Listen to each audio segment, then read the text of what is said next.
Hey, Alex. Thank you so much for being first. Appreciate that very much. How's everybody doing today? Today, going to give it a minute or two here, but today we're going to talk about a subject that's been on my mind for a while, and I think, hey, Andy, thanks for joining. I hear this kind of in different ways from people in my interviews, and I hear it certainly in private conversations, but a lot of people, when they first deconvert, have this question of just kind of feeling lost. Like, what do you do now? And while people trickle in, I was going to tell a little story of something that happened in my life.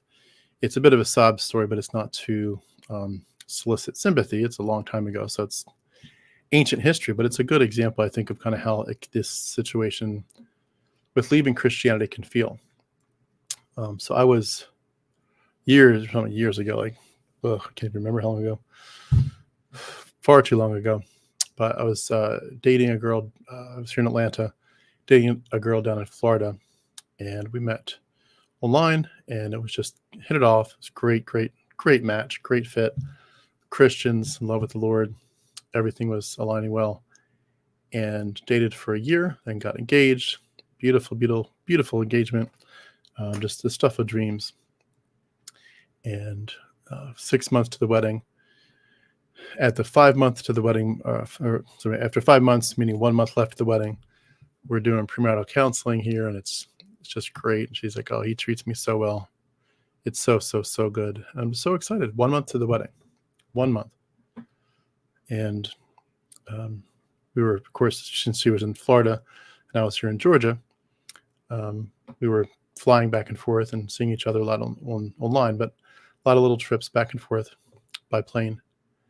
And with 1 month to go, I come home like 3 or 4 days after that last visit, right before the wedding. You know, people bought their plane tickets. They're getting ready to go fly to Florida for the wedding in 3 weeks. And I come home one day from work to an email from her saying, "I'm ending things. Immediately, don't bother calling." And it was the weirdest thing. I didn't know what to think of it all. People said, she won't pick up. Her family won't pick up. You got to drive there. Just drive to Florida. Find out what happened. She's been part of your life for almost a year and a half. This is crazy. Like, you don't even know if she wrote that email. She might have been someone else who wrote that email. You got to find out what happened.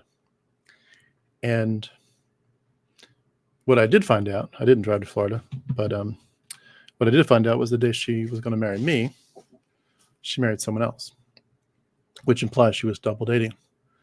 But again, it's not telling that sob story to elicit sympathy. This was long ancient history at this point.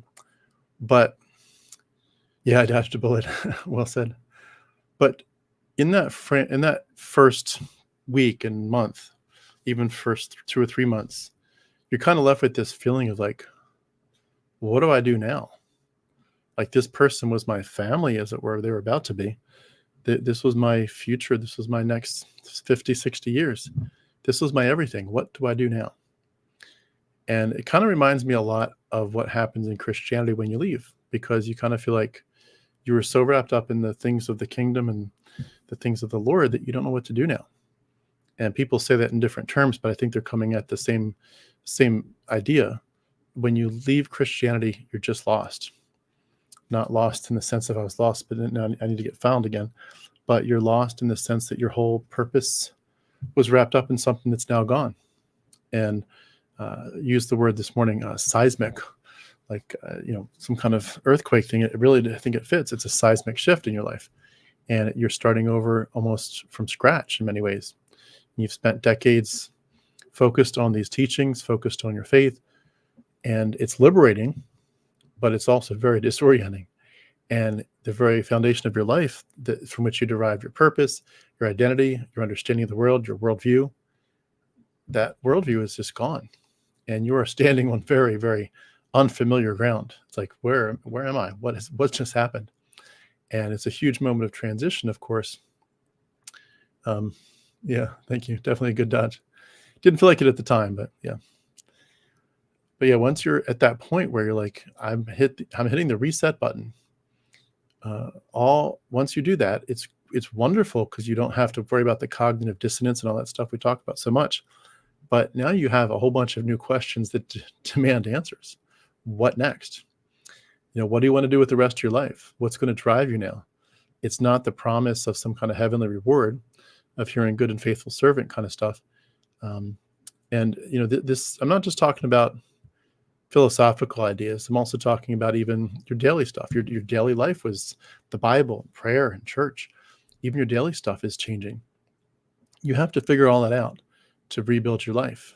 And when you don't have a purpose, and especially not one that you felt and believed was preordained and commanded, you have this exhilarating but daunting task of saying, I have to define myself and my life and my time that's left.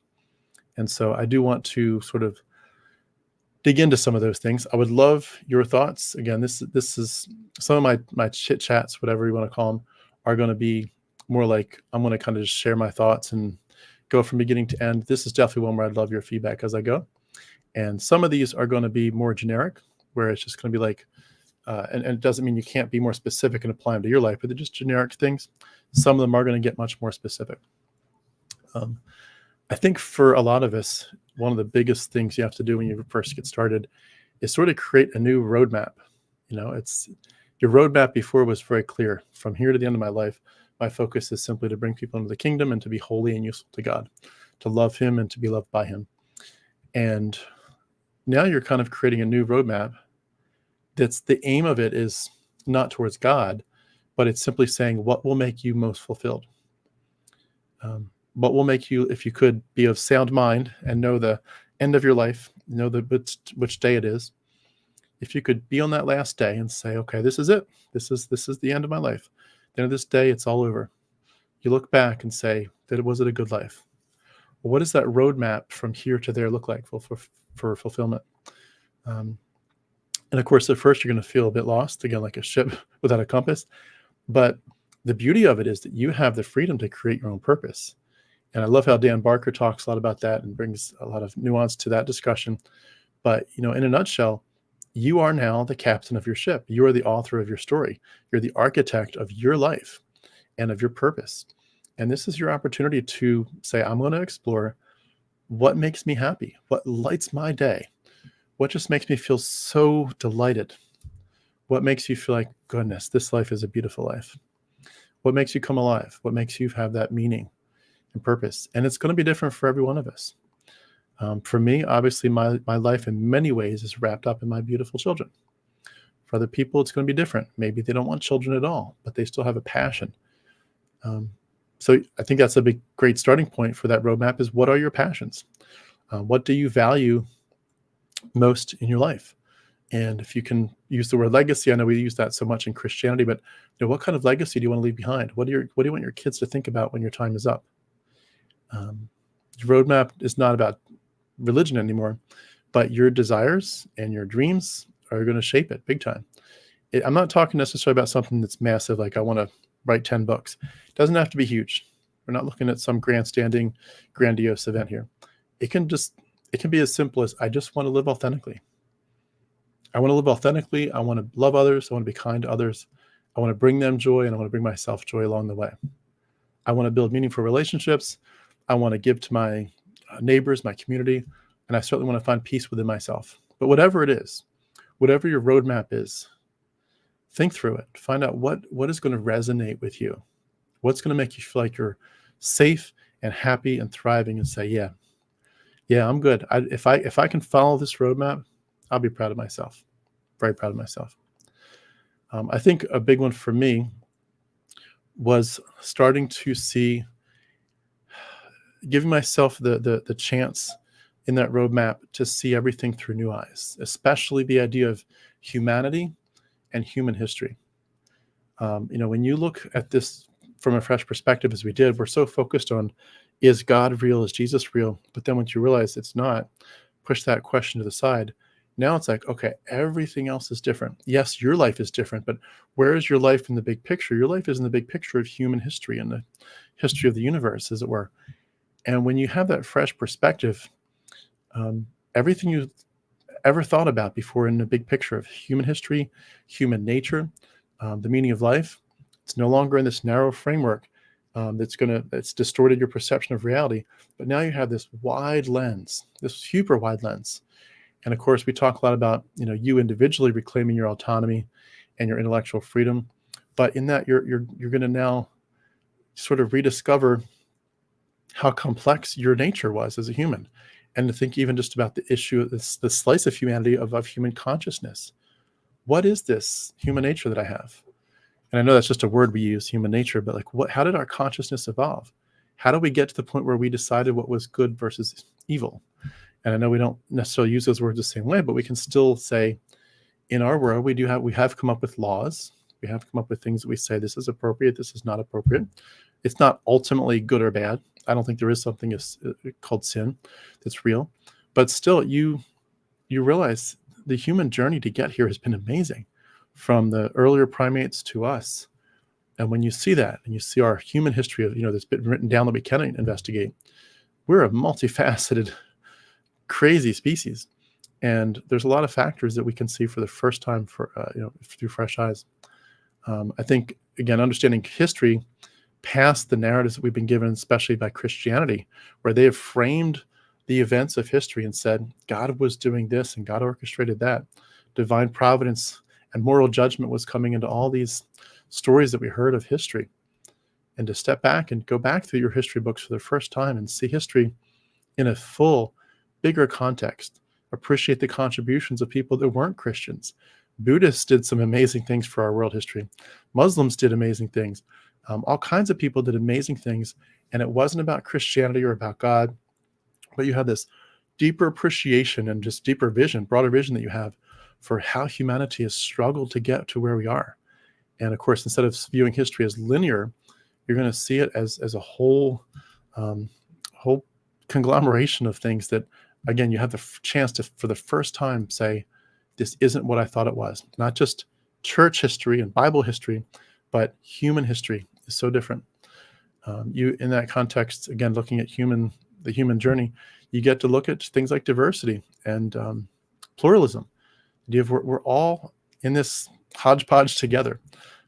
Christianity put itself right at the center of everything, and they marginalized and demonized everybody who was not there. But we can embrace the plurality of human experiences and journeys, perspectives. We can find value in the different ways that this tribe works and that group thinks, the different languages, all this cultural beauty that we were kind of sheltered from. Maybe some of it we took, but if it ultimately seemed in any way anti-Christian or demonic, we were kind of shied away from it. And the human language, human experience, human expression, human culture, the diversity is absolutely stunning. And I encourage you to come at all of that with fresh eyes. And of course, too, in that sense of looking at humanity, to look at the future and say, where could the future go? Where could the future go without the constraints of dogma? What a beautiful thought. How human dignity and justice and compassion takes on a whole new world when you're not wrapping up divine punishment or this afterlife stuff that changes everything. And you really do become a true student of humanity, I think, for the first time. And I did want to ask, do you ever do people watching? I don't mean in some creepy way where you're like getting in people's business. Just like sit at the park and just watch people walk by. And just try to put yourself in their shoes. I wonder what their journey's like. I wonder what their pain is like. I wonder if they sleep well at night. I wonder if they're hurting. I wonder what their hopes and dreams are. I wonder what's dashed their hopes and dreams so far. I wonder if they're still trying or if they've given up. Try to put yourself into the people's shoes. We're an interesting species, and the more we can get our eyes off of ourselves, even just for a minute, I think the better people will be. And of course, again, looking at the future concept of humanity, to say, I want to give my kids the best chance to realize their humanity. What does it look like to have an undefined future apart from religion? I'm going to read a few more here, and then I'll go to the comments, and then we'll come back to my notes in a second, but read a couple more parts of it. We talk a lot about reclaiming your identity. I think that's when we're going to this idea of a roadmap for your purpose. Reclaiming your identity is a big, big deal. We talk about it so much here that I won't go into much detail. But this journey is in some ways about rediscovering who you could have been this whole time. If you hadn't had religion that was just suffocating and redefining you from day one, you could have had a sense of your identity. You could have been using your eyes before, like Neo needed to use, but instead he was in a pod. You've never you had your voice. It's always been stifled and told, you say these words and say it this way. You're starting fresh. You're building a life that's yours. And not because of some ancient text, ancient scrolls found in the desert, but because of you, who you are. Figure out who you are. And in that, the power of autonomy, finding how to figure out how to trust your own voice for the first time. We all, it seems like everybody can quote that verse, Proverbs 3, 5, and 6. Lean not on your own understanding. In all your ways acknowledge him and he'll direct your paths. The idea of don't trust yourself. All of a sudden, for the first time, your voice that had been drowned out by religious garbage is suddenly front and center. You had been told what to believe, how to believe, where to stand, how to feel about life. And now you're like, maybe I didn't feel that way. Maybe that wasn't me. Maybe I was acting out of a sense of fear. And if I take that sense of fear away, maybe I'd respond and think so differently.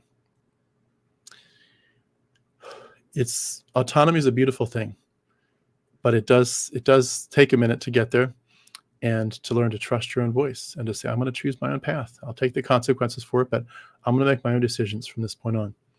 And I don't have to seek approval from a God or from my church, from my pastors, my elders. The approval that you need is your own. And you have more wisdom and intuition and insight than you ever give yourself credit for. And you need to learn to trust it, trust yourself. And you just say to yourself, I am capable of creating a life apart from a deity. I'm capable of creating a life that is unique to me and is beautiful and is worth living.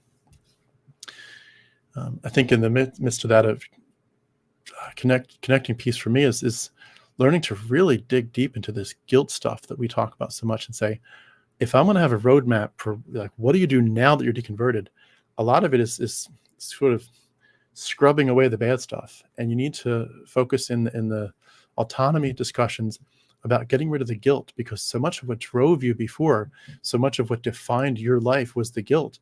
And so before you can kind of really have a full roadmap, I mean, you kind of, it's like starts and stops. But as you get to a point where you're starting to clear the deck, realize there's a whole bunch of garbage there from Christianity and the religious guilt. You're this stuff of you're flawed and you're sinful, inherently sinful. You need redemption, and you're on this hamster wheel cycle of guilt and shame, especially when it comes to your personal physical desires. You have the opportunity to create a different narrative, and it's a narrative. I know these words trigger people because they used to hurt. They used to really be bad words to us, but the narrative is self-love. Loving yourself is not selfish. It's essential. It's the cornerstone. You have to love yourself. You have to recognize your worth. You have to celebrate who you are. You have to acknowledge, I am not broken. I don't need a savior. You are enough just as you are. And as you start to pull away that layers, the onion layers we talk about of religious guilt, loving yourself does get a lot easier. And it becomes more obvious as to that was a big part of all kinds of problems in relationships and in life. If you love yourself, so much will change in terms of your wholeness and your being safe in your own skin. So I'm going to come back to my thoughts in a minute, but I'm going to go to a few comments here. Let's see here. Oh, wow, there's quite a few comments that came in. Martin, you become your own God. Yep, in a way. Agreed. And Max says, I think it's going to be very different looking at people as people and not unbelievers. Yeah, very good point. Very good point. Siake says, it kicks you back down the rungs of Maslow's hierarchy of needs for sure, deconstructing. Yeah, agreed. Miss Big Up, my therapy is listening to beautiful music that is uplifting lyrics. Yeah, well said. What's your opinion on the message of the book of Ecclesiastes? That's a bigger question than I can answer quickly, but I will just say, Miss Sai, a good question. I think it's got, like anything, it's got a lot of good stuff in it. You just have to take the good and leave the bad. If we're going to look at it from the perspective of it's from a God, of course it's wrong, but the idea of there is a season for everything and everything under the sun is ultimately meaningless. Yeah, I can agree with that. Everything under the sun is ultimately meaningless. And there is a season for everything, a season to live, to die, to be born, to die, to, for whatever it is, sunlight, nighttime. I forget that whole list. I guess maybe I should just go back to that song. Somebody sang the lyrics, right? But, there's some good stuff in there. But there's also, it's like anything. It's just, to me, it's like saying, what's your opinion on this book from Plato? That's all it is. It's just another philosophy book. Just somebody that wanted to kind of give their own opinion on something. And who knows, a lot of this stuff in the Bible, we now think probably did come from Greek sources. So as much as we used to think that the timeline was flipped, there's no way it could come from Greek sources, because Greek sources were much later. Now we think a lot of this stuff in the Bible may have come from Greek sources, and that they're written much, much, much later. I don't know if Ecclesiastes fits in that ballpark, but it is interesting to think that some of that could have come from other philosophies that were going on at that time. Constellation Pegasus, thank you so much for your donation. I really appreciate that very much. What do I value now? Knowledge. When I retire, torn between physics or study prehistory. Polar opposites there for sure.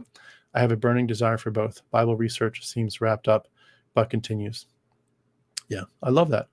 Physics and prehistory, so many good things you could do. And also just the fun of, what do I want to do? Oh, I want to learn to play the guitar or the flute. I want to learn to ride a horse. Whatever it is, just the beauty of your life is yours now.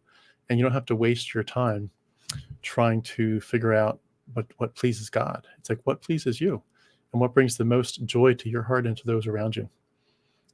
Thank you so much, Constellation Pegasus, for your donation. And very cool that you're thinking about retirement already. I love to, when I was a Christian, there was a big push to say, Christians don't retire. You have a retirement, and it's called heaven. You don't retire. You work your tail off for the sake of the gospel till the day you die. Do not look at this as, when I'm 65, 70, I'm going to try to sit back in my nice, lazy boy chair and watch as many movies as I can till I'm dead. No, you work your tail off, acts of charity and acts of evangelism. And there's a certain part of me that kind of likes that thought, not obviously for the Christian side of it, but the idea of like, Dead Poet Society, seize the day, carpe diem. Life is short. We're not promised another day. I could have a live stream scheduled for this Wednesday and not make it that far. We never know. Seize the day, make every moment count. And I think that's a beautiful way to live your life. And just to know too that when we hit retirement age, unless our bodies aren't working right, that's a great time to say, I've got more time and money than ever to look for those in need and meet those needs. And it's so cool that so many of us can do that without the motivation of an afterlife reward. Why do you love people so much? To please God, to get a crown? Jewels in your crown? No. Just because I can, just because I have the power to. So thank you again so much. Max says, even if you live the Christian life perfectly because the gate is narrow, 5% of your evangelism will only compound others' damnation and marginally improve your eternal reward. No thanks. That's a good point. That's a very good point. I like how you put that. And yeah, the thing I would have added as a Calvinist in the light of Romans 9, 10, 11 is that the compounding others' damnation is actually a good thing, because you're basically saying, if God is going to burn up the sinners, then the hotter the flames of hell, the more it shows his glory of the white hot intensity of his holiness. And that was very much a good thing in my theology back in the day. Very crazy to say that, but it's true. Miss I says, I love languages. Hey, good to see you, Susanna. Just finding the online community to be able to discuss and share former and current and hopes. Yeah, agreed. Well said. Miss Big Up, Tim, I always observe people while standing at my kitchen window that look out onto the main road. Yeah, that is awesome. Yeah, and it's so good to put ourselves in other people's shoes so we can imagine and hopefully be more compassionate. And Andy says exactly that. I became more compassionate towards people when I left Christianity. Yeah, agreed. And ditto for sure. Move in Silence says, when we realize that we are gods, we can heal, we can become true leaders. I mean, I wouldn't phrase it that way. I would never call myself a god in any sense. But I do think that when we realize simply that the gods aren't real, that we made them up, I would agree with it. That when we realize the gods aren't real, we can heal. When we break from the brainwashing, for sure. Miss Big Up, this is inspirational. Thank you so much. I appreciate your encouragement. Yeah, we're gods. I'm not there yet. I'm never going to be at the spot where I'd say I'm a god, but I'm certainly glad to say that there are no gods. Neo, Jenny, and Whisper, rediscovering original grace. Yeah, Constellation Pegasus, too many people don't realize that Project Apollo is man's greatest management and science triumphs in human history. The James Webb Telescope is right behind it. People are capable of great things. Yeah, I love thinking about where humanity will go by the time I'm in my retirement, and by the time that my kids are into their adulthood as well. Neogenian Whisper, Christianity has Hellenized Judaism completely with archetypically Greek hero stories. Yeah, agreed, very much so. Let's see here. Speak up, yep. Messianic Judaism reimagined through a very Greek and then Roman lens. Neoplatonism and Middle Stoicism are major influences. Yeah, agreed. Constellation Pegasus says, think about James Webb. We're close to seeing the first stars and galaxies, a time when the periodic table of elements didn't exist. Isn't that crazy? Those molecules came millions of years later. Pretty incredible. Agreed 100%. And Martin says, well, I think it's more like, what is a God? A being that's totally on your side? Yeah. It's amazing too. We assume that our definition of a God is correct, and also that there's just one. What if there's a million gods? We wouldn't know, not without evidence. So going back to my thoughts here, I like to think about the idea of this roadmap again for your life of what do you do now, and to say to yourself that this roadmap really is an unscripted book so far. There are pages that are blank, and so far the pages were scripted by the Bible, by your pastor, by your parents in some ways. But, a lot of us have that initial fear of like, wow, everything is unknown now. Everything before was so steady and prescripted and foreordained. There was a script, there was a plan, a clear path. But that script is gone, but you're free to write your own story. It's very, very liberating. And it's beautiful when you really get over the fear. So I do want to encourage you to embrace the unknown, embrace the fact that your life is now unscripted and that you have the power to make it whatever you want it to be. The possibilities are endless in a sense. You're no longer bound by the constraints of these religious rules and expectations. You can explore, you can experiment, you can evolve, you can change your mind. You can say, you know what, I was an agnostic for a while, now I'm an atheist. You know what, now I'm not sure, now I'm kind of feeling spiritual. I kind of feel like maybe there's a spiritual side to me. It doesn't matter. It's your journey. Don't let anybody dictate to you what you need to do. Take some risks, try new things. It's your life. You're like a blank canvas with, a whole palette of beautiful paints in front of you. Paint it with the colors that you choose. Don't let anybody tell you otherwise. I think in that process too, it helps us to look at that daunting, unscripted road in front of us and say, a big part of this is just to celebrate. This is a party. We were all enraptured with the idea of the party of heaven someday, and certainly the party that we have and the angels have when someone gives their life to Christ. But the real party, of course, is going to be your whole life. Your life is the party, and when it's over, it's over. And it's in some ways sad, but you know what? You could also slice it down into, you did have an old life, and now you have a new life. You were born again, and now you're born again, as we like to say. This is the second part of your life. This is the first day of the rest of your life, as we also say. This is a journey of discovery, self-discovery, autonomy, purpose, and it's going to help you a lot if you celebrate each step along the way. We know that some of the parts of this are going to be hard. There's going to be setbacks, but there's also going to be some incredible triumphs, incredible wins, some deep connections with community like Susanna was talking about, and some profound joys, and just the joy that you escaped mythology. I think too, the celebration that you're not defined by what happened to you in the past, by religion, by these beliefs. You're defined by the person you choose to be today.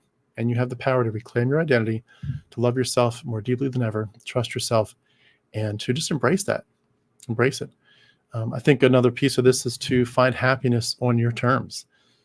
Before, happiness, of course, was related to holiness and related to whether or not you were in the Word of God and obeying it and staying close to the Lord and to the Holy Spirit.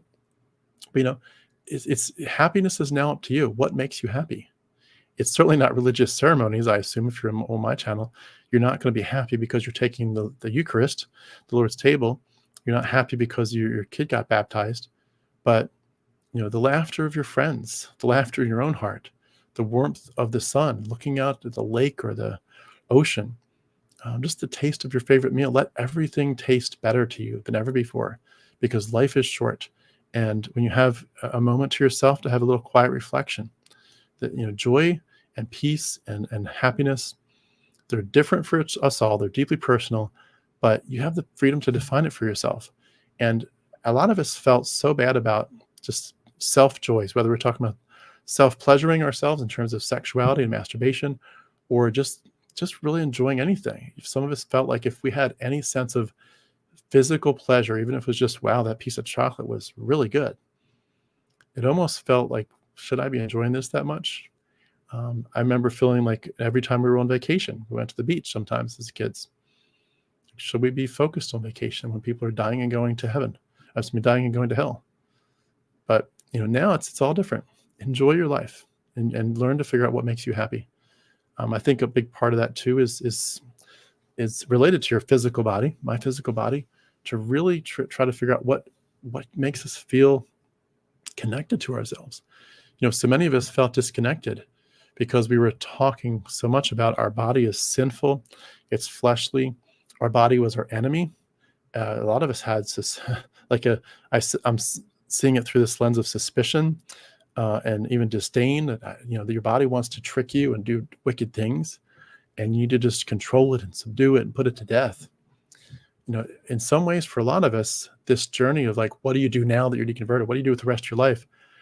For a lot of us, a good starting point is to say, look at your body and figure out how to love your body. If you're going to love yourself, love the body that you're in.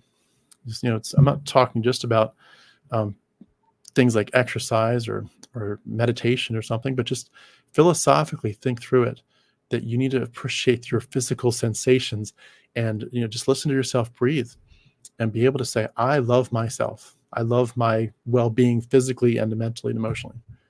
I think for a lot of us too, the body part of it, there was so much sexual shame, and being able to really reconnect with your sexuality and say, I'm not just a generically sexual person, but I am erotic, and it's good to embrace your eroticism. I mean, really embrace it. And that may be a journey of years before you can truly say, I love being an erotic person. Love it. But you got to start somewhere. I think for a lot of us, the big part of the journey too goes from sure to ourselves, a holistic sense, and loving our body, to also learning to love our emotions and to build some kind of new structure and even resilience to navigate the ups and downs of life. Number one, when you've left a religious community, that itself is very emotionally turbulent. There's grief, there's confusion, there's anger, there's even rage. There's certainly a sense of just a whirlwind, like, where the hell am I now?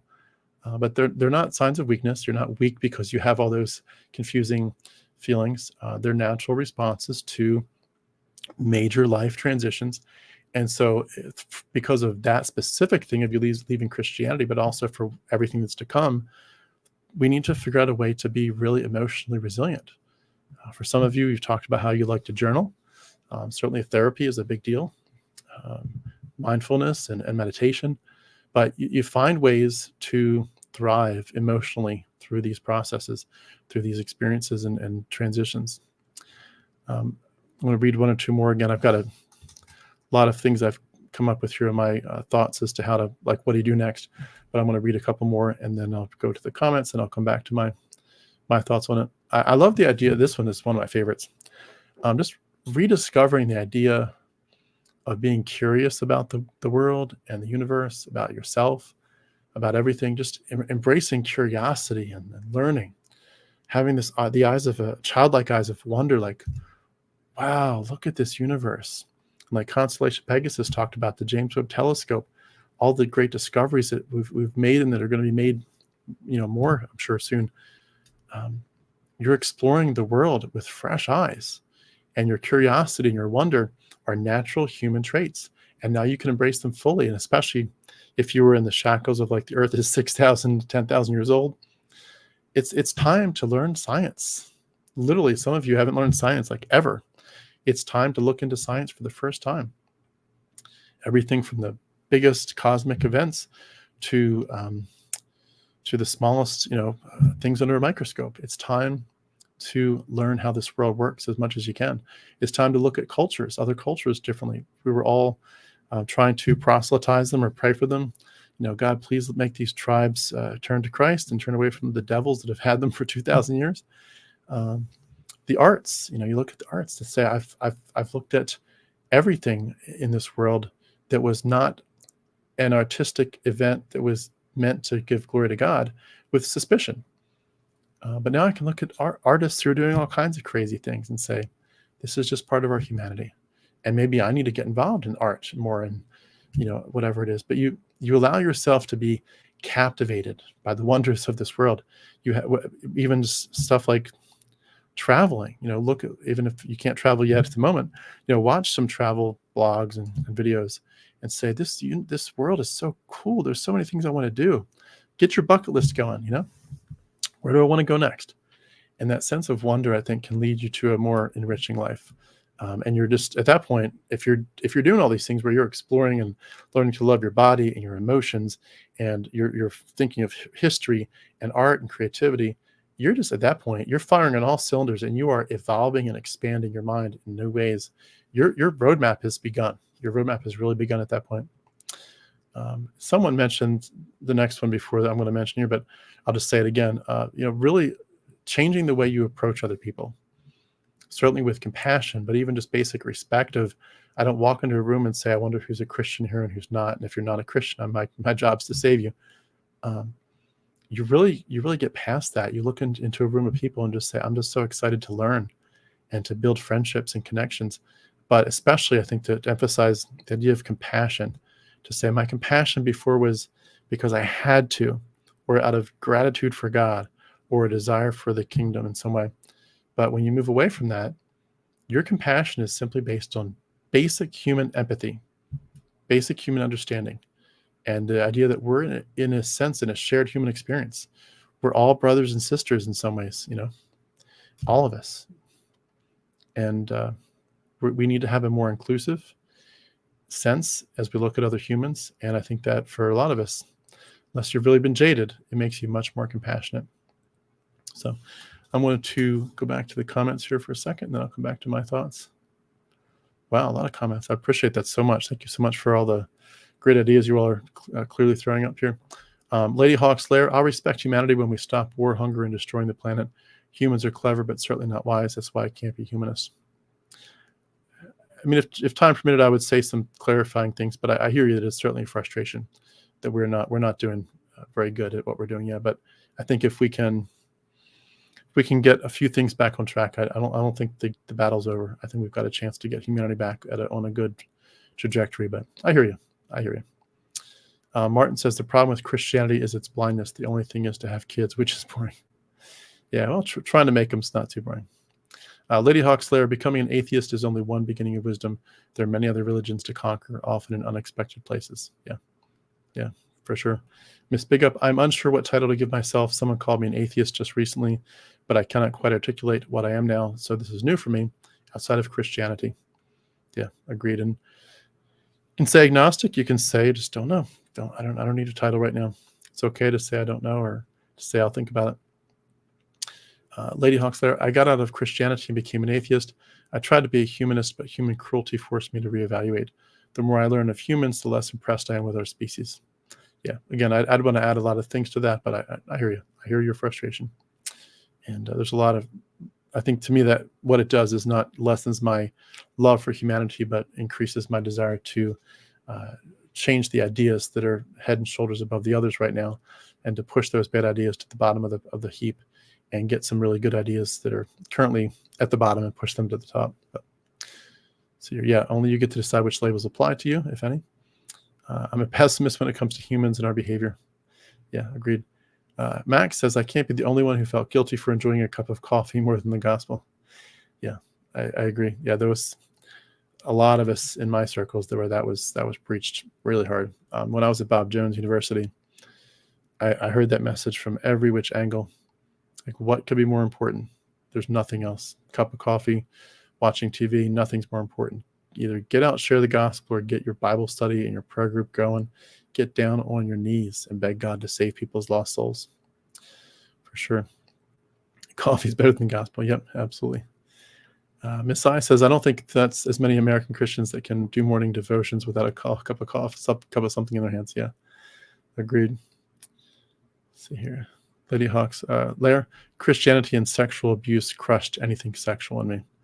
Yeah, and that's such a big part of our journeys as to what do we do next. In many ways, it's so much healing that needs to happen for so many of us.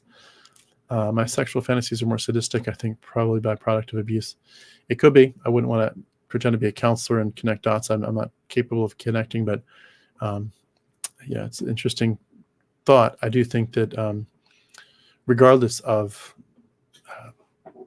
those kind of connections, I think it's important to just admit that we are so much more sexual than we were ever given freedom to be in Christianity. So I do wish you well with your whatever direction you go with trying to get to a healthy place with that.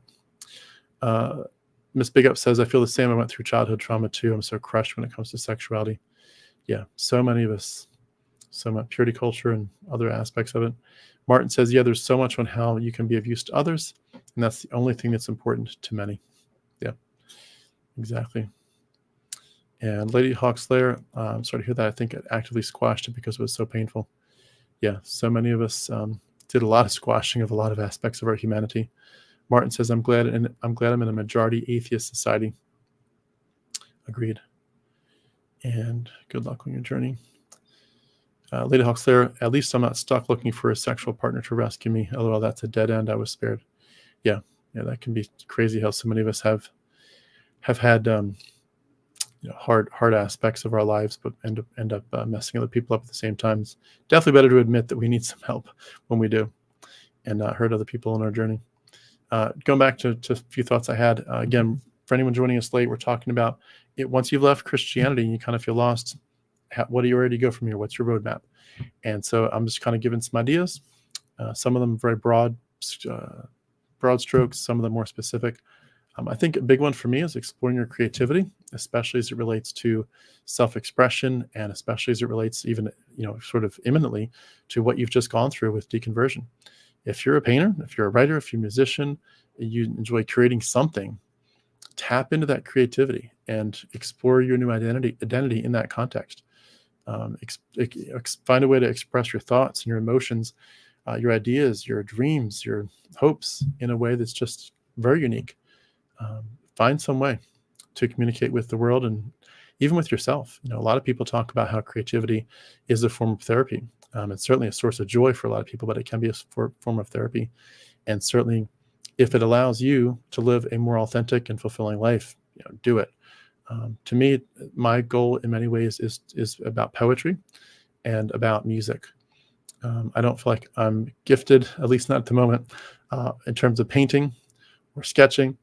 I feel like there's a lot of skill sets out there that I don't have for those, but I do love words. I've studied words back and forth my whole life. I love words.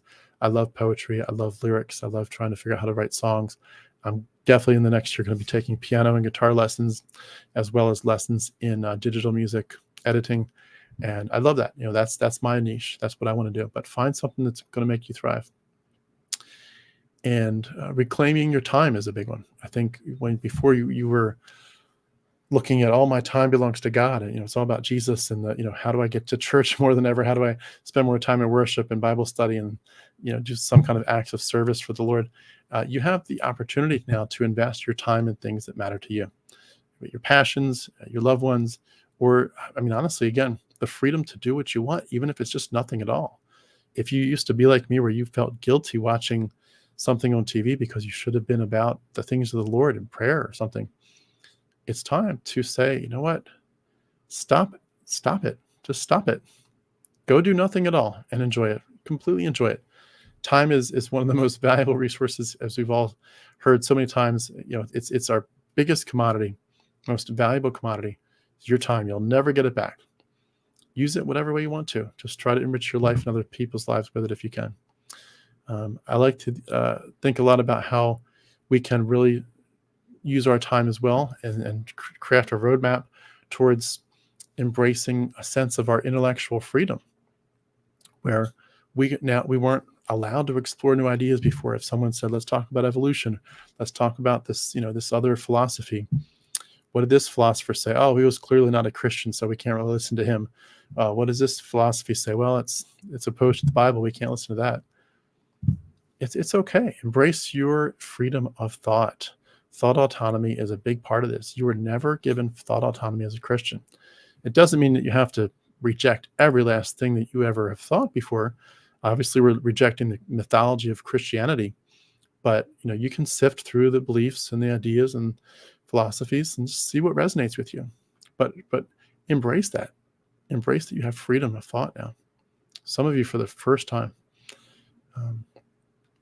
I do encourage you to think about creating new rituals. If you remember a long time ago, I had, who was it? Oh, I know, Carl Sagan's daughter. What's her name? Sasha Sagan. I know that name. I had Sasha Sagan on, and she had a book about that. What is it? What is her book? For small creatures such as we. That's her book. Finding wonder and meaning in our unlikely world. For small creatures such as we. But that book is all about rituals, and that's a great starting point if you want to go down that path. But whatever it is, whether you want to do it in a more official sense and read a book or whatever about it, or just reflect on it privately, but figure out what rituals are going to replace the old ones. You're probably going to replace 90% of the old ones. You're not going to go to church, most likely. You're not going to go to mass. You're not going to pray before meals or separately. You're not going to go to Bible study. You might do Christmas. You might even do a little bit of Easter. Something might be more about the candy now, but you'll do a few things still that might look similar. You'll do them for different reasons, but probably 90% or more of your rituals are going to change. Your traditions will be different. And now they're not tied to religion. You create your own religions. You create your own traditions. Freudian slip there. Find rituals that are meaningful to you, that reflect your identity. Maybe it's just a daily thing like meditation. Maybe you find some annual milestone. Like for me, I know that I deconverted at the end of September of 2019. So in about a month, I don't remember the exact date, should have written it down, but in about a month, I'm at the 5-year mark. So the end of September of every year is sort of like an annual celebration of that milestone that I escaped Christianity. Maybe you find something a little bit more, repeatable, like just, I want to get together with friends every month or every week. Whatever it is, find a new tradition and make it have some kind of sense of purpose and joy in your life. And again, we're trying to figure out what are the things that we can replace Christianity with now that that's gone. What's left? What do we do with the rest of our lives?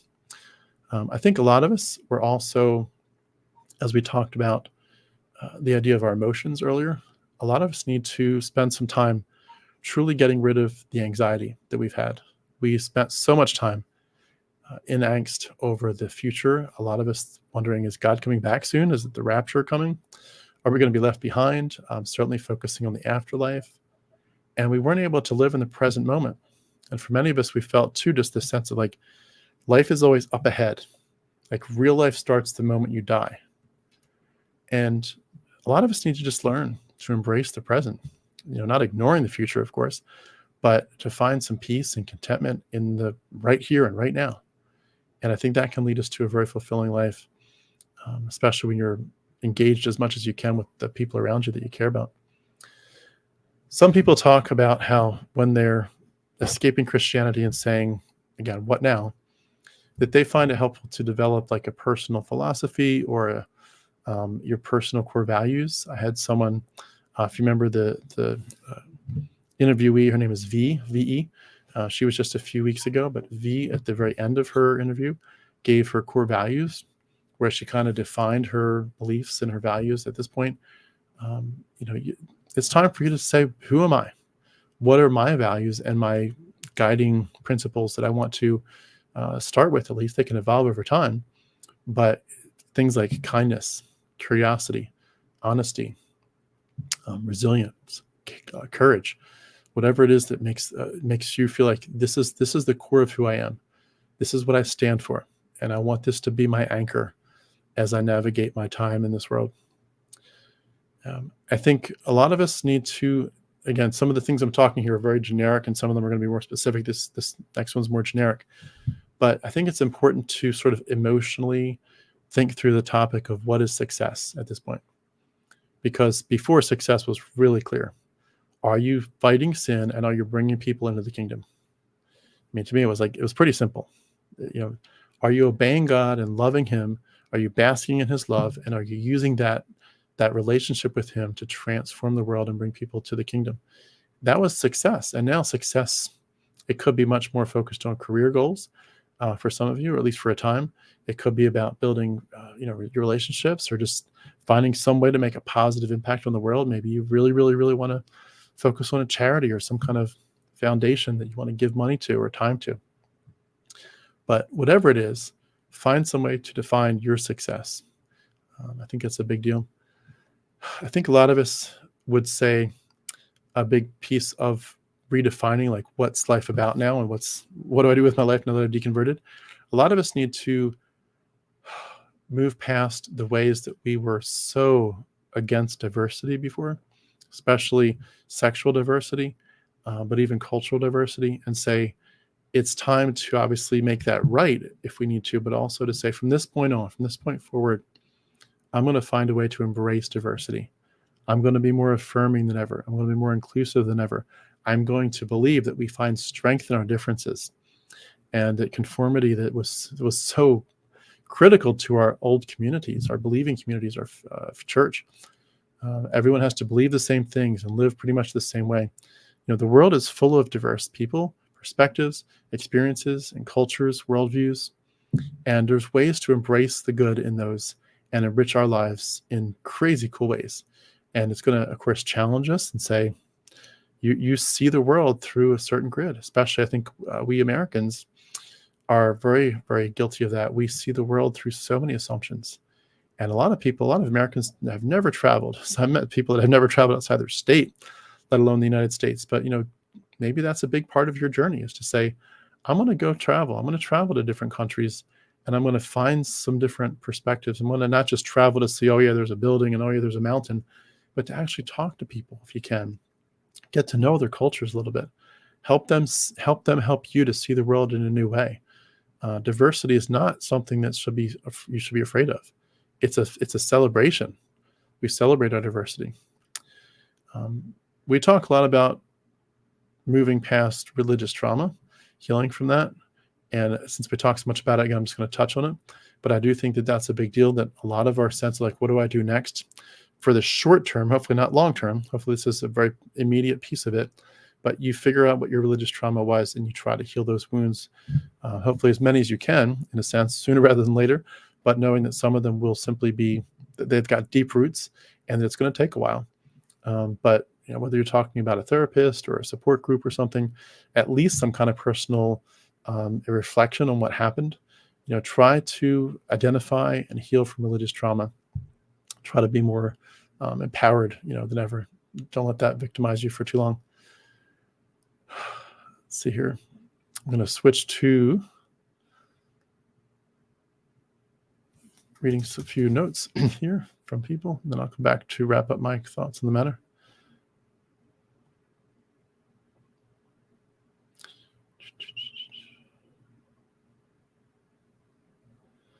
Kyle says, purity culture is a joke. It's like why we were giving an overwhelming sex drive and that women can be attractive. It's like being set up. Yeah, exactly. Yeah, we're definitely set up to fail in Christianity. You're definitely cut off from your humanity. It's so very sad. Miss Big Up says, yes, definitely being creative makes you thrive. Yeah, absolutely. I love it. Miss I became a YouTube member. Thank you so much. I really appreciate that. For anyone that's not sure what that refers to, there's different ways to support YouTubers. Usually they have links, myself included, at the bottom of the description of videos, such as Patreon or PayPal or GoFundMe. One of them is through YouTube memberships. There's different levels. If you feel like that would be a good way for you to support the channel, I appreciate it so much. So thank you, Miss I.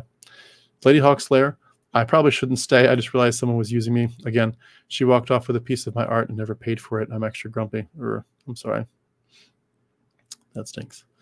I like feeling like my music and art attract manipulators. Or I'm feeling like my music and art attract manipulators. Yeah, I'm sorry. Sounds like there's a lot of jadedness going on there. I'm sorry. I hope things get better. The other side says religion is a lie. We wouldn't have to this hard to find God. Wouldn't have to try. Try this hard to find God. Yeah, agreed. Lady Hawksler, all the friends I find tend to use me and leave. Yeah, it sounds like you definitely need to find some good, true friends that care about you. Martin says, I just passed year 3, and being in the now can be tough. Yeah, for sure. Miss Big Up, definitely, Tim, I spent the past week enveloped in beautiful dance, awesome, and inspirational lyrics, so good for me. And that's just so good because when you're talking about dance and music, you're talking about, and lyrics, you're talking about things that are going to be musically in your head, but also that go through your body and just set you free. That's so cool. Martin says, some people devote time with anti-theism, which is okay, but I also want to do things that have nothing to do with religion. Agreed. That's so good. That's on my radar. I'm at the moment obviously much more focused on anti-religion just because it's what I do, as it were, for this platform. But yeah, it's nice to have other things on the agenda. Martin says, well, I haven't traveled much, but I'm Dutch. Plan to visit nearby countries. Very cool. Hope you get to the US someday. Miss Big Up says, when I was a child, I embraced diversity with my arms open wide. What has happened to me now? Yeah. Constellation says, stop, relax, and enjoy your freedom from religious, mental, and emotional abuse. Yeah, absolutely. And Anne-Marie says, music and art are my go-to hobbies. That's awesome. Going back to my notes here, we'll do a few more here and see how far we get. I might do a follow-up from this one. I thought my notes were pretty short here for this one, but I might have to split this in two. I like to think about just the idea of engaging with nature more than ever. I talked about science, learning about the world, but really for a lot of people, they realize that their spirituality that they had, just the idea of spirituality, you might not feel spiritual in the same way because there's no spirit world, as it were, but you might not believe you have a soul in that sense. But just being engaged with nature, maybe taking your dog on a walk will be more fulfilling and feel more like church than church ever did. Just getting outside, taking a hike, getting out to the park, just sitting under a tree if you can, looking at the stars.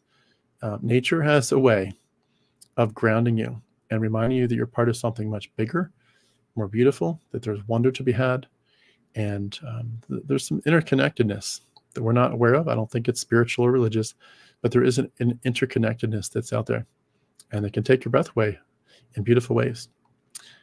I think it's important, again, some of these are going to be very specific, some generic. This one's generic.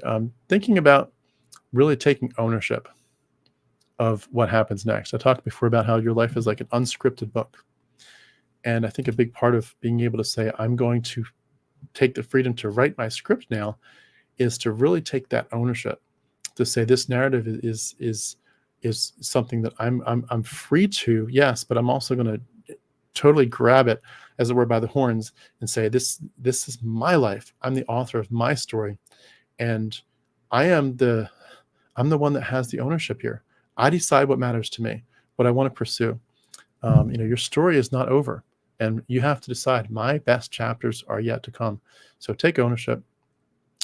I think a big part of it for a lot of us is deciding to, I talked about self-love before, but just to really decide to have a sense of self-acceptance in that, to embrace all the different parts of yourself. So many of us were so aware that we were flawed in terms of our sinfulness, but I think a lot of that used to transcend our internal sinfulness, and we used to just feel like there's something wrong about us. We felt so bad. And to say that you are a whole person, as it were, you have this whole inner world of your thought process and your emotions, and to say, I want to practice almost like a radical self-acceptance. I just like, Tim, I accept exactly who you are, exactly the way you are. I accept you. And so many of us have never felt that. Like, if you truly, it can almost bring you to tears when you realize you may have never accepted yourself for a day of your life. You're just flaws and darkness and weakness. And all of a sudden to say, no, I'm not. Radical self-acceptance, I think, is a big piece of this. I love the idea of playfulness. Just trying to say, in the midst of all the things we're doing, in the midst of the artwork and the dancing, all the things that might be part of our new life, to just say, you know what, I took life so seriously. It was so damn serious. It was all about self-discipline and your duty to the Lord. And you have to ask yourself and look back, did I know how to play? I mean, yeah, as a kid, maybe I could play with my Legos, but as an adult, for sure, did you feel like you could play? I think even a lot of people, as much as this sounds horrible to say this, even in the bedroom, people felt like as a married couple, they couldn't play because maybe this was more about, creating a baby, or this was more about, just doing that because, we want to make sure we keep it within the confines of marriage, but we don't want to act too erotic in this context because eroticism feels satanic almost. It's like, you've never really played sexually, have you? You've never really played in your mind in some way. Just discover the joy of playing. Get back to, as it were, to your childhood. And in some ways, a lot of these wounds are childhood wounds. Learn to be silly, learn to be carefree. So many of us are struggling with that a lot. I can tell because we chat, and the idea of life is so hard gets us down. But if you want to have a balanced and joyful life, you got to learn to play. I think, let's see here, I'm going to skim through a few of my notes here because I'm afraid I'm going to take us too long here.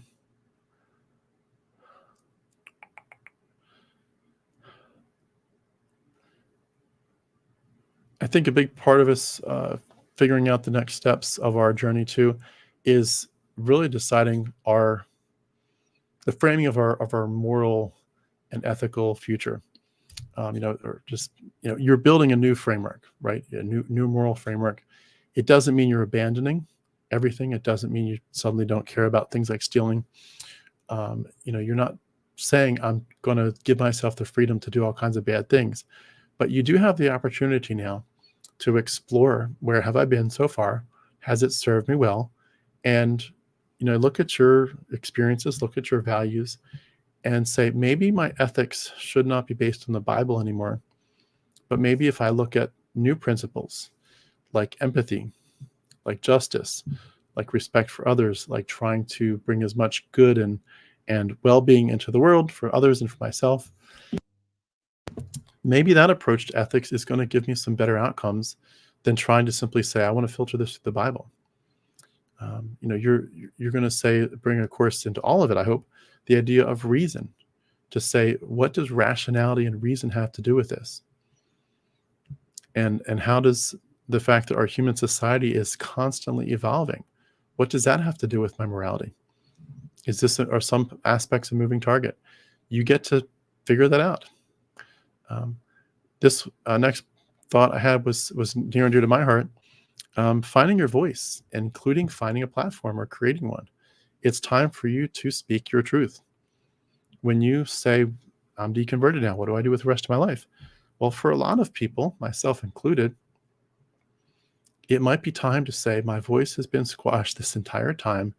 It's time for me to speak up. And it could be about any number of things. It could be about something like what I do. It could be about all kinds of other topics. But if you have felt silenced in the past, it's time to undo that. If you have felt marginalized in the past, it's time to undo that. It's time to empower yourself, find your self-expression, advocate for yourself, and connect with people so that you can be heard. But if you're going to reclaim your identity, you're going to have to reclaim your voice. You're going to have to speak your truth. Let's see here.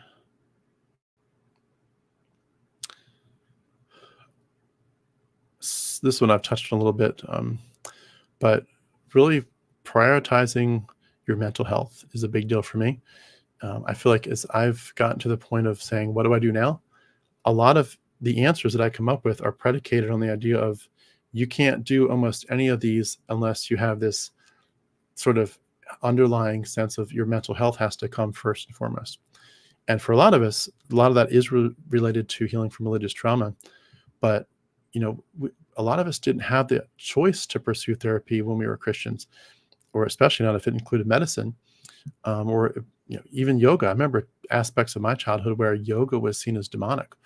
They would directly link it to false religions and say this is the work of the devil. But you've been through already an incredible amount of stress in escaping Christianity. You're probably under stress because Christians are hating on you. You need to be stronger than ever, more resilient than ever, and you need to create some kind of way to have a positivity that carries you through. That's all about mental health. Your emotional needs are real, and we have to take proactive steps to meet them. So I think that's a big deal for me. Let's see here. I'm almost to the end here, so I'm going to just wrap this up real quick with a few final thoughts. I'm skipping over some of them, but I think some of them we touched on a little bit. I love the idea of saying it's time to build a new community. Again, this was touched on earlier, but when you escape Christianity, what do you do next? Well, you need to find a new, not church, but you need to find a new group of people. So many of us feel like when we leave Christianity, we would say, these aren't my people anymore. And that hurts so much. But the loss of community does not need to be permanent. We can find a new community. We can build a new community. But there's going to be new values, new shared values, new connections that are hopefully more genuine. But that's a big deal for me. So here, just a few more thoughts. Again, I'm sorry, I'm skipping through some of my notes because I'm afraid I'm going to wax too eloquent and go on too long. I like to think about this too. I like to think about adventure. I like to think about the idea of saying, Tim, imagine something that would challenge you in a way that's almost scary to think about doing it. And say, like, what would it take? And it could be something as simple as taking a big trip, like wow, it would be such a big trip to go see the Great Wall of China. Yeah, that'd be a big adventure. But your adventure might be something like build a business. It might be learn to play the piano. It might be any number of things. But for you to say, what is my life about now? It's about all these things, but I'm going to take the adventure. I'm not going to just kind of wither away and die the rest of my life. I want to be more alive than ever. I was willing to do anything for the gospel. I was willing to take the gospel to the tribe. I mean, I literally lived in grass huts in New Guinea. Huge bugs that's bigger than I've ever seen before. Oh, you know what? I just realized I left a comment up. I'm sorry. You couldn't see my ugly face the whole time. Probably a good thing. Sorry about that. I was looking at my notes too much. But I lived in New Guinea, and I lived in grass huts. It was so out of my comfort zone. The smells were different. There were earthquakes there just about every day. Small earthquakes, fortunately, but you had earthquakes. You were right. You could see forest fires near you. Fortunately, that it was so wet where we were that forest fires, they would die down pretty quickly. But it was a whole new world. It was a world where you'd see people walking around with huge machetes and spears in their hand. So different, such an adventure. And I did it for God. Well, why wouldn't you take just as big of an adventure for yourself? If you'll do that adventure for a mythical character, why not take an adventure for you? So I like to think about saying, what's next for me? What do I do now that I've escaped Christianity? I'm going to figure out what's a great challenge. And I love to frame it again. I love to frame it along the lines of saying, what is something that's almost too scary to dream about? I'll never do that. That would take so much courage for me to do it. I'll never do that. Pick that one. At least think about it. Consider it. Explore your world. Discover maybe new interests, and find some way to take your enthusiasm and your energy and add some, courage of some sort, and just say, I'm going to make this journey of my life more vibrant, more exciting than ever before. I want to do something crazy where people just said, I can't believe he did it. I cannot believe he did it. So there's nuances in my notes here of things I wanted to add, but I think I'm going to sum it up this way. I've said this before many, many times. What's my goal now that I've escaped Christianity? I want to leave this planet better than I found it. And I think that starts looking inward first. How do I make myself better than I found myself in Christianity? And then look outward. How do I make this world better than I found it? Let's leave this place as a better place because we touched it, starting with our loved ones and working our way out to the world. So that's my goal. So I hope some of that helps. I don't know if that was the way you were thinking that I would answer the question now that I've escaped Christianity. What am I going to do with the rest of my life? But that's what came to mind as I was thinking about that. And I hope that some of that is helpful. I'm just going to read a few quick comments here and we'll wrap up.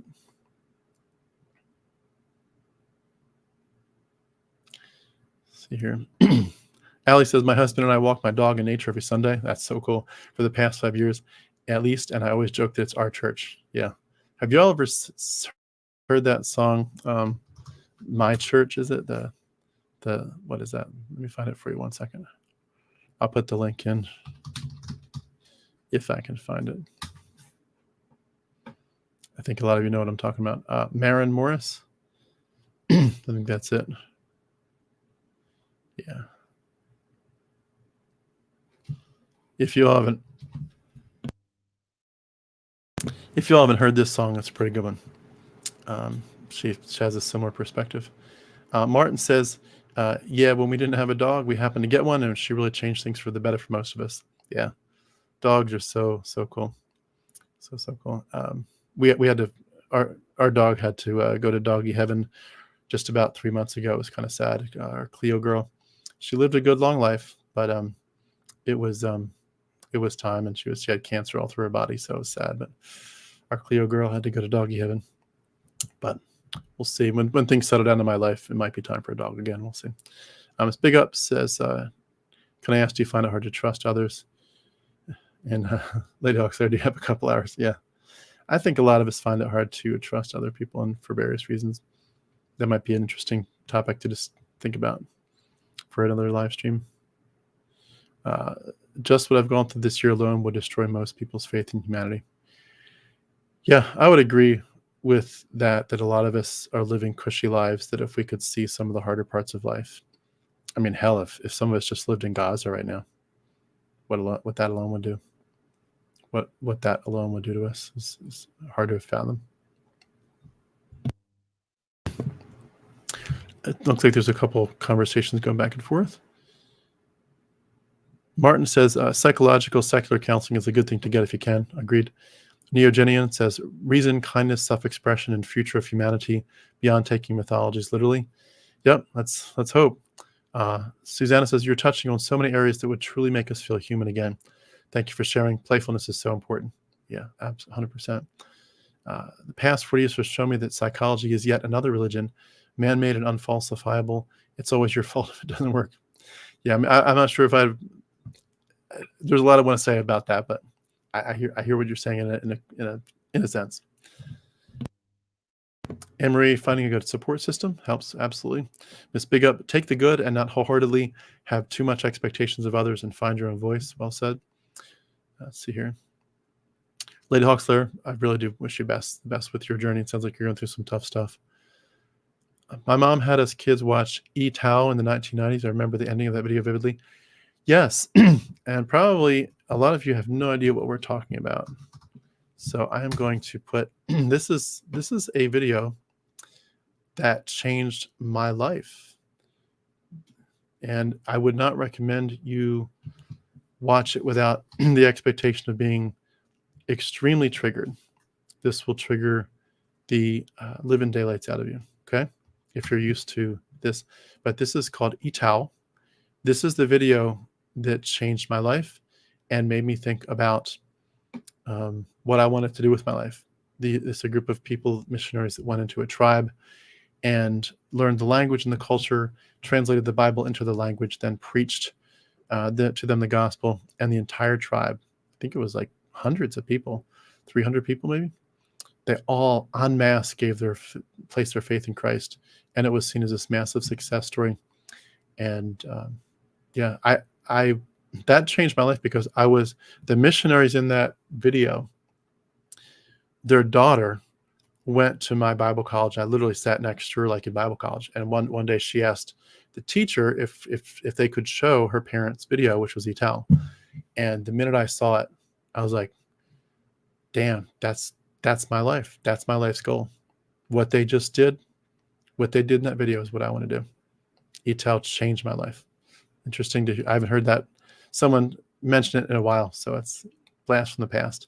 Again, if you're only watched if you're up for being triggered, it'll trigger the hell out of you at this point, I'm sure. Let's see here. Neogenian Whisper, it's nice to replace imaginary friends with real one. Yep. good way of looking at things, Jim. Thank you. I certainly hope something here has been helpful. Sorry for your loss. And we're going to wrap up here in 1 second. I read Not in His Image by John Lamb Lash. I've seen and experienced the organic light. The great Earth Mother is a connection of a lifetime. Look forward to the beauty to come. Yeah, I don't know that background, so I don't want to comment and give it a thumbs up or a thumbs down without knowing. But I will tell you this, and with a quick anecdote. I remember when I was in college, I had to take some classes at a community college, and I took biology from this really cool guy. And again, it was like just not Christian, just a community college. But at the end of it, we were all done, and it was like the very last day, last 30 seconds of the class. He's like, you can tell the bell's about to ring. We're about to all go our separate ways. And he said, "Can I ask you all, did you get the main point of my class, of my biology class? Did you get the main point?" And we were all looking around like, what was the main point? And he said, "Love your mother." And we're like, "Love your mother? What does it have to do with biology?" And he's like, "Think about it. You'll get it. Love your mother. That's the biggest thing I've been saying this whole time. Love your mother." And of course, he's talking about Mother Earth. So, yeah, I don't know, Bridget, if I don't want to get into anything woo-woo, but the Earth is certainly a beautiful place that we live, and I want to take good care of it while we're here. So anyway, thank you all so much for being a part of this. And again, I hope some part of it was helpful. Again, I'm sorry if it wasn't the direction you were thinking I was going to take with answering that question. But I appreciate your feedback through it, and I appreciate you letting me kind of share my thoughts on the matter. And thank you so much. Hope you have a wonderful, wonderful day, and we'll be in touch. Bye-bye.